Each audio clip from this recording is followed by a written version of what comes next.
Russia Ukraine మధ్య ఉద్రిక్తతలు చెల్లారడం లేదు. తాజాగా రష్యా అధ్యక్షుడు వ్లాదిమిర్ పుతిన్ ఉక్రెయిన్ భవిష్యత్తుపై కీలకమైన వ్యాఖ్యలు చేశారు.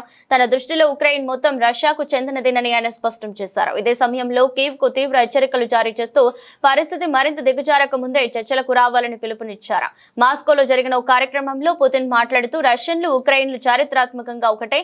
ఈ లెక్కన చూస్తే ఉక్రెయిన్ మొత్తం మాదే అవుతుంది. అయినప్పటికీ కీవ్ సార్వభౌమత్యాన్ని గుర్తించడానికి మేము సిద్ధంగా ఉన్నామని తెలిపారు. అయితే క్షేత్రస్థాయి వాస్తవాలను ఉక్రెయిన్ అంగీకరించాలని, మాస్కో భౌగోళిక ప్రయోజనాలను దృష్టిలో ఉంచుకోవాలని ఆయన నొక్కి చెప్పారు. ప్రస్తుత సైనిక పరిణామాలపై పుతిన్ స్పందిస్తూ సరిహద్దు వెంబడి నిరంతర షెల్లింగ్ తో ఉక్రెయిన్ మాకు ముప్పు కలిగిస్తుంది. అందుకే ఒక భద్రతా వలయాన్ని ఏర్పాటు చేయాలని నిర్ణయించాం. మా బలగాలు సుమి ప్రాంతంలోకి సుమారు 10 కిలోమీటర్ల వరకు వెళ్లాయి.